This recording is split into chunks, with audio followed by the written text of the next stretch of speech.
7 simple swimming rules that will save your life. Let's imagine you look through the holiday photos of your friend who has just returned from a sea vacation. What do you feel? Envy? No? Is it fear? Well, then you are in the same boat as celebrities such as Carmen Electra, Snoop Dogg, Sandra Bullock, Richard Branson. All of these people are afraid of water, and it can become a big problem. If you just don't have much confidence in your swimming skills, our handy guide will help you finally feel like a fish in the water. You can do it, just make an effort. At the end of the video, you will find a small bonus that might save your life one day. Number 1. Overcoming fear. Fear is one of the biggest obstacles people have to overcome while learning to swim. You might be surprised to know that 60% of Americans are afraid of deep water and 45% are frightened of water over their heads. To deal with it and to prove to the world how brave you are, there is a simple technique. Breathe in sufficient air, take different poses, and feel how the water itself lifts your body to the surface. But don't forget that the depth shouldn't be more than 1 or 1.5 meters, one step at a time.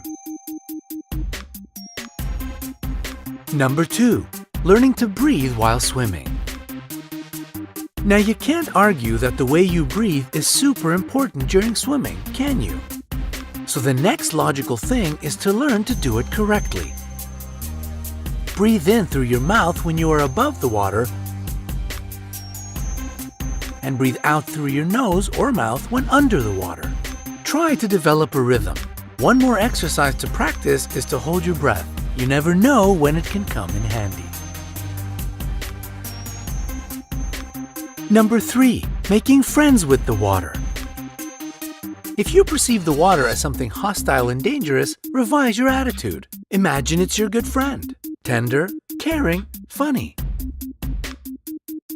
Lie back on the water surface, spread out your arms to your sides and relax. Feel how the water supports your weight and slowly moves you as if on big swings. Or you can try lying on your front with a pair of goggles firmly in place and watch the life going on below. It will help you to feel more confident in the water. This way, concentrating on the underwater world will switch your attention and you will relax. Number 4. Learning to use your legs. If you have managed all these activities, let's get down to swimming itself. First of all, you need to learn to use your legs. This exercise is called the crawl. You need to stretch your arms and grab the side of the pool or a swimming board. If you are steady, move one leg up and down and then repeat it with the other. It will turn out better if you bend your legs only slightly, trying to stretch out your feet. You should move only your hips. One more exercise is called breaststroke. To perform it, you need to hold on to a swimming board with your hands. Then spread your legs outward and back in different directions, bending your knees and push forward. Don't get embarrassed if you feel you look like a frog. It's meant to be like that. Number 5. Learning to use your arms. Congratulations! If you can confidently and rhythmically use your legs, you have passed this level. Time to move to the next one. It will show you how to use your arms. Let's start with the crawl again. Start working your legs using the crawl method. At the same time, place your arms alongside your torso and begin to lift them over the water, making half circles in the air. Stretch back your head as much as possible. As your arms go under the water, they should draw half circles at the level of your body and then return to the starting position. Mind that your hands should be stretched out and you should paddle in sequence. Now turn to your front. Paddle using your arms one after the other. You should pass your arms under the water in half circular motions every time returning to the starting position. Breathe in when your arm rises into the air, turning your head in its direction. What you shouldn't forget is to coordinate the movements of your arms and legs. If you feel confident enough, you can practice breaststroke. How do you do it? When pushing forward with your legs, stretch your arms forward as if they were an arrow. Then spread your arms out simultaneously in a symmetrical half-circular motion, bringing them together at your breastbone and then moving them back to the starting position. An important thing is, when you spread your arms out, lift your head above the water and draw in air. If you still don't cherish the feeling of your head underwater, it's possible to swim with your head always raised. Number 6. Treading water. Oh great! You feel like a professional now, but don't hurry to swim across the Bosporus.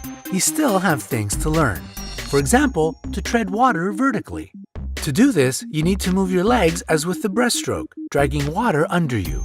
Spread your arms out to your sides and make circular motions with them. It will help you to float. Another variant is to tuck in your outstretched legs and imitate riding a bike, with your arms bent at the elbows and moving in circular motions away from your body. Number 7. Learning to swim underwater. Now you can undoubtedly enjoy any holiday near the sea to the fullest, but there's still one thing that can make the experience even more interesting. It's swimming underwater. How to proceed to this next step? Push off the floor and dive under the water from where you are standing. Place your arms in front of you, forming an arrow shape. Then pull your chin down toward your chest, but don't touch it. Push forward slightly in the direction of some point in front of you. When in the water, you can use the arm movements from the breaststroke, pushing forward every time you stretch them out. You can use one leg at a time in sequence as you do with the breaststroke and crawl, or move like a dolphin in waves. If so, you will probably appreciate how flippers can help in this style of swimming. It's important. Safety comes first. Well, you seem to be ready to go to the big water now, but don't forget that safety comes first. And if you think it's a good idea to swim after taking a glass of wine, you are wrong. Don't swim if you have consumed alcohol. If you feel pain, dizziness, cramps, get out of the water immediately. Don't follow others' example in jumping from a pier. It can be extremely dangerous. Swim only on well-maintained sandy beaches, in places without strong currents, where there are lifeguards and where the water is regularly checked. Finally, as a promised bonus, there is some information not everybody knows, but everybody has to. When you are swimming in the sea, there might be a danger of getting caught in a tide which will take you away from the coast. In a situation like this, it is crucial not to lose your head. Don't try to fight the tide. You'll be left with no strength to get yourself to the shore. It will help much better if you start to control your breath, stop panicking, and try to approach the coast swimming first parallel to it and then little by little coming closer in a motion diagonal to the tide. Well, that's it. Let all your swims be safe and enjoy the water. Don't forget to hit the like button below the video and click subscribe to join us on the bright side. We have a lot of helpful and interesting videos for you.